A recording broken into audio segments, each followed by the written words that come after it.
Hello everyone. So again, in the series of how to prepare for NEET PG from the third year itself. So in this video, I'm going to talk about how do you go about solving Qbanks, when should you start, and when should you start giving GTs, or should you give GTs in third year itself? Okay. Now, as far as Qbanks are concerned, frankly, this is not different. I've actually made a video on this in January itself. It's just a rehash of those concepts. But let's start. So in this, I'll talk about two main Qbanks. I'll talk about Marrow, which is I think which is with every one of you, and a little bit about my own PYQ only Qbank, which is your Reflex. Let's start with Marrow. Now, the first question which everyone asks is, so do we need to do each and every module of Marrow? And I'll say to you, ask any topper. Ask rank 1 or ask rank 100 or rank 1000. Did they do every module of Marrow? They will say no. They do not do 100% of all the modules of Marrow. Which simply tells you one important thing, that probably all modules are not important. Ask them, did they solve all the previous year questions? And they will say yes. Which means all previous year questions are important. And this brings me to the way you can actually go about solving Marrow Qbank. Okay. You have to figure out what are the important modules, and for that you first need to solve the previous year questions. Alright, so if there are 10 topics on which Marrow modules are there, it is fully possible that probably from a NEET PG perspective, only 6 and 7 modules are which are the one important. 3 are just to like Marrow is a complete. It's one of the few apps which is complete. It gives you everything. It's your responsibility to figure out, you have to decide, do it yourself, what is important, what is not important. So that's the pro of Marrow, it's complete, and that's the con of Marrow also, that it is complete, right? So you have to figure out the important modules, and for that you need to do previous year question. Simply, I'll take the examples of pediatrics. Do the previous year questions of pediatrics. Let's say you did 50% of pediatrics, or you completed pediatrics in the final year. Do the previous year questions, pass 5 to 7 year previous year question minimum. Minimum is 5 years. A lot of people, what they do, it's a very stupid thing. Think about NEET UG. Did you used to solve 2 year or 3 year previous year question? No, you used to solve 20 year previous year questions, right? Now, I'm not asking you to solve 20 year previous year question, but solving less than 5 or 7 year previous year question is a blunder. It's a full blunder. You won't even get an idea about the broadness of the syllabus. You'll think, okay, the syllabus is this much only. Two papers, there's 400 questions. I mean, the kind of laziness some aspirants show is mind-boggling. Solve at least 5 to 7 years previous year questions. Now, when you have done with the previous year questions in pediatrics, you'll get to know what are the important modules. Those modules, let's say there are 40 modules in pediatrics, so all 40 modules are not important. You will probably realize that only 20 modules account for around 80% of previous year question, and you can solve 90% of previous year question by just doing 30 modules. Alright, let's call it in the terms of pharmacology, LD50, LD75, like, lethal dose. Lethal dose for what? For getting a good rank in, killing it in NEET PG, let's put it this way. 50% modules and 75% modules. 100% are probably not required.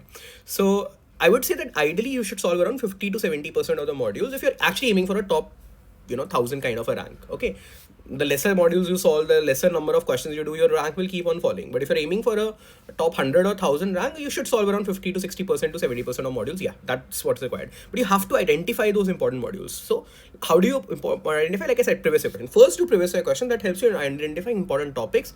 In those important topics, you do the modules. I'll take the examples of, pediatrics only. That's my subject basically. So when you do previous year question, you realize that neonatology is like 1/3 of pediatrics. So these 4 modules of neonatology are very important. All of them, or 4 modules, are very, very important. Growth and development, very important. But probably the infections one is not important. Why? Because it's covered in micro and PSM more.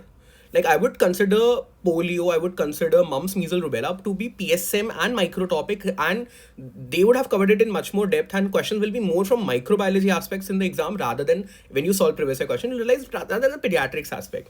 Again, in gastrointestinal substance, surgical GI disorder, name itself is telling you it's probably a hold up kind of a module. If it's surgical GI disorders, you probably need to do it in surgery module rather than doing some extra 20 questions here just out of FOMO, right? It doesn't serve any purpose, right? You'll get some information from Nelson, some information from Bailey. The information from Nelson is not required because anyway it's more than Ghai, and you will be missing out on Bailey information, which is actually important from your NEET PG perspective. So this is why you need to solve the previous year question. Okay. And the second way you can understand which are important modules is the relative importance of the number of questions which are there in modules. So for example, pediatric rheumatology has only 10 questions. You kind of know it's not that important a module. They have just given those 10 questions for completion's sake. Right, and again, pediatric rheumatology is so niche. There's probably only one rheumatological disease that you need to know, that is Kawasaki. And Kawasaki, again, there are only 2 questions from Kawasaki which are asked. First, it is the most common rheumatological disease in childhood and in children. And second question is the cream criteria of Kawasaki. These are the two questions mostly which are asked from Kawasaki.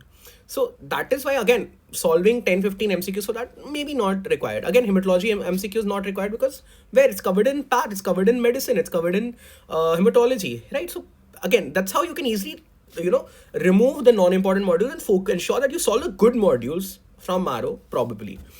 Apart from this, a very important thing I really want to tell you, like again saying, like fluid and electrolyte, 60 MCQs. Why? Because in children, fluid and electrolyte not that important. What's actually important is maybe in adults, the hyper and hypokalemia, they are adult topics or medicine topics rather than being pediatric topics. Now, second thing I want to say, let's say you're someone who wants to solve all modules. Great, go for it. More MCQ practice, more the better your MCQ solving ability becomes. Great, no doubt about that. But there's one really important thing I want to tell you, how to identify useless questions. There will be some questions in the module, even in unimportant topics, there's a small probability that they will be asked. But there are some questions which have no probability that they will be asked. Less than 5%, less than 1% probability that they will ever be asked. They are genuinely useless questions which have been just used to bulk up the Qbank in a little bit. And it's a very simple criteria to identify this question. I've gone through multiple Marrow modules, done multiple Marrow modules, and come to this conclusion. I'll give you the logic for this conclusion also. First, if that question is not a previous year question or it is not from a previous year topic, that's why previous year question solving first is important, and it has less than 40% correct. Why did I say 40%? See, think about it logically. Any question, most people will be able to rule out at least one option. Okay, so out of 3 options, what is the probability of getting it correct simply on the basis of probability? It's 33%. So any question which has less than 40% correct basically means that it is not the knowledge of the individual which led to that question being correct. It was simply probability. So when such questions come in exam also, nobody knows the answer to these questions. Nobody gets 200 or 200 correct. It's not NEET UG. Okay. Maximum correct people get is 170. You should aim for 80-85% correct, 75 to 80% correct to get a top 1000 rank.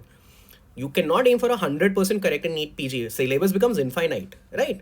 So anything which has less than 40% correct, 35% correct, 30% correct, 19% correct, it basically means that those who got it correct also did not know the answer. Tukka mara tha. So obviously those questions are not important, and I'll properly explain it to you in a way. These are 2 questions which I myself solved, okay, in important modules. For example, cancer molecules are very important, but which of among the following is an irreversible inhibitor of EGFR tyrosine kinase? It's a pharma module, by the way. I did not know. And most important, if let's say an oncologist doesn't need to know, why the fuck do you need to know? It's neither a clinical question, it's neither a recent NEET question, it's neither an AIMS question. It's just there to bulk it up. So these are the kind of questions you should actively avoid, or even if you get it wrong, don't feel bad about it getting wrong. Those 19% who got it correct also, let me be very honest, they also did not know the answer. And I'll tell you how the percentages are like this. I'll give it to you an example. See, for a question which people don't know the answer, they will never mark A. That's why A is the least, 11%. If you don't know the answer, which option are you going to choose? In 90% of the probability, you will choose either B or C. That's what most people do. So 30% chose B, 40% chose C, B or C. Some people chose D. That's why all these percentages don't reflect the knowledge of the individual, that 19% knew the answer. No, सबने तुक्के मारे हैं. कईयों ने सोचा, some people thought BC में ही होता है, BC तुक्का मार देता हूँ. Right? Least number of people think A is the answer. That's why least number of options have thought of A as the answer. Even I marked B because of that same logic कि B और C में से ही होता है, let's मार लेते हैं जब मैंने solve करा था ये module. Like that. Similarly, I'll come to another important thing. This is a very important module. Nutrition is a very important module in pediatrics. You should solve that module. But even in that module, think this question. What is the grade of marasmus in this child? Absolutely useless question. Nobody, during my entire MD pediatrics, I never learned about the grade of marasmus. What's the point of learning? If you look at the reference also, Partha's Fundamental. भाई कौन सी book है ये? ना Nelson है, ना घई है, ना कोई एक्चुअल अच्छा आर्टिकल है. ऐसे ही डाला हुआ है, just for the sake of it. And again, look at the percentages who got it correct. Let's see. Option 1, like I said, सबसे कम लोग मारते हैं 10%. मैक्सिमम लोग ऑप्शन बी या सी में अटेम्प्ट मारे होते हैं. That's why 37-34. See the reason it is 37-34 is because people, 80% of the Janata who option end up, if they don't know the answer, end up marking B or C. It's equally divided into B and C, the same way we saw for the other question. The reason 19% got it correct is it's not that they knew the answer. उन्होंने भी तुक्का मारा है. And all these questions, like I say, are really not important, useless questions. Another example I'll give you. This one. A 3-month-old previously healthy baby was brought to parents who was not breathing. Which of the following is not a risk factor for sudden infant death syndrome? Which of the following is not a risk factor? अब इस question में देखो. Look at this number of options. How many got it correct? Only 20%. SIDS as a topic. No one has in the past 20 years asked a question on SIDS. Sudden infant death syndrome. It's given in textbook, I'm not going to deny it, but from a NEET PG perspective, in the past 20 years, there's not a single question on sudden infant death syndrome. That's why no one knew the answer. Because if important topics, people also get to know more questions importantly. Alright, again, look at the options. सब लोगों ने A, B, C करके option किया.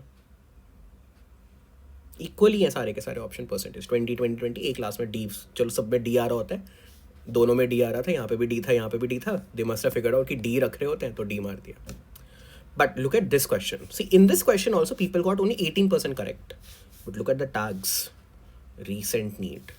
This is an important question. You can't miss previous year question. It's fully possible in a previous year question you might be getting it incorrect. People might be getting it incorrect. Why are they getting it incorrect? Because they probably did not know that it's an important topic. That's why in the module also they did not get it correct, right? But this is an important question. You can't miss previous year question. Same question can be asked again. Read this explanation properly. If you're using first aid, maybe put this, whenever you are doing oncology, put this in the first aid, like this kind of small question in the first aid. In fact, this thing is given in first aid. So this is why you should know it. If it's not a previous year question, less than 40% is correct, probably a useless question. The target is that you should be proficient in the 60 to 100% correct ones. It is a medium and the easy questions जिनसे selection होता है. A lot of people think that people who are toppers, and I'll take myself an example, कि हम लोग hard question सही करके आते हैं. नहीं यार, हार्ड क्वेश्चंस हम लोग भी छोड़ के आते हैं. But we don't make silly mistakes in the medium and the easy question. In any paper or 200 questions, 150 questions are going to be easy and medium. If you get all of them correct, like for me, that used to always be my strategy. 70 to 80% of the paper is going to be easy and medium. Ensure that you are proficient in them and you get 100%. उसके बाद बचे हुए 50 question में तुक्के भी मारो. Let's say in the last 50 question, I just randomly guess it also. I'll still get 15-20 questions correct, and I'll be at 170. 170 means I'm in a top 100, top 500 rank. That used to be my strategy, and that should be your strategy. You need to work smart, not hard. You don't need to know everything in medicine because that's frankly impossible. But you need to be proficient in the 50 to 40 to, if you're getting 40 to 60%, 60 to 80% question wrong, do them. Less than 40% you are getting wrong. Think if it's a previous year question. If it's not a previous year question, it's not an important question. You don't need to worry about that. So even if you solve all Marrow modules, this is where you can identify, you can judge each and individual question on its own merit. And I've done this after solving around 100 Marrow modules. If something is getting less than 40%, and like I said, a simple probability that I'm talking to you about. One option will be ruled out of the 3 people are just randomly guessing. That's why they're getting less than 40% correct, right? First, solve previous year question helps you in identifying important modules. If you want to do all the modules also, less than 40% correct, that's a non-PYQ, it's likely a useless question.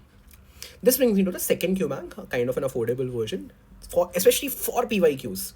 So the thing with Marrow is, Marrow mein PYQs are not, they're given subject-wise or year-wise. So kind of, you need to complete an entire subject and then do PYQ and then solve modules. One thing you can do is, like, for example, you can go to Reflex. Reflex has topic-wise PYQs. It has passed 10-year previous year question. Especially for INI-CET, maybe not for NEET, from NEET PG perspective also, but more for INI-CET, because INI-CET is very previous year question heavy. You get an advantage. Plus, we have started a previous year question based test series also, so that you're proficient in previous year question properly. And we'll be giving 1 or 2 GTs on a every month basis. All right. Again, taking pediatrics, for example. So in pediatrics, immediately, simply by looking at the number of questions, you can realize that neonatology probably is the most important module. You can see everything as like 10, 10, 10, 10 question, but after neonatology is important, general is important, cardiovascular and gastrointestinal is important, hematology, endocrine probably not that important, nervous that important. This will help you in choosing the modules in Marrow also. This number of questions also. And solving this previous year question, then coming back to the important modules in Marrow, that's how you can go it. So even if you have started one small topic, even if let's say you have done neonatology only in the next 2, 3, 4, 5, 7 days or whatever it is, you can solve only neonatology MCQs. Unlike Marrow, where you need to please solve the entire, do the entire pediatrics and then come to solving the previous year question. So that's an advantage. Plus 10-year question is an advantage. It's very cheap. The app is very cheap. 3-year program is like 1700 rupees. Use the code top 200 and you'll get a 200 discount extra. So, for 3 years, you're getting it at 1500. I think it's a steal. And the last question that I will answer, do you need to start attempting GT in 3rd year? The answer is no. Clear forward, straightforward, I'll say it's no. So I'll discuss the plan of 4th year in the next 3 videos. When we'll discuss how to solve GT, we'll discuss how to start in 4th year, what to do in 4th year. But for 3rd year, if you're watching in 3rd year, don't take the burden of GTs right now. 4th and internship, that's when there's the time is to start giving GTs. All right, I hope you understood how to solve Qbank. PYQ, important modules. In the modules also, less than 40% correct, not a previous year question, not an important question. This will help you identify keeping important things in your mind and useless things out of your mind. I hope you enjoyed the video. Thank you and have a nice day.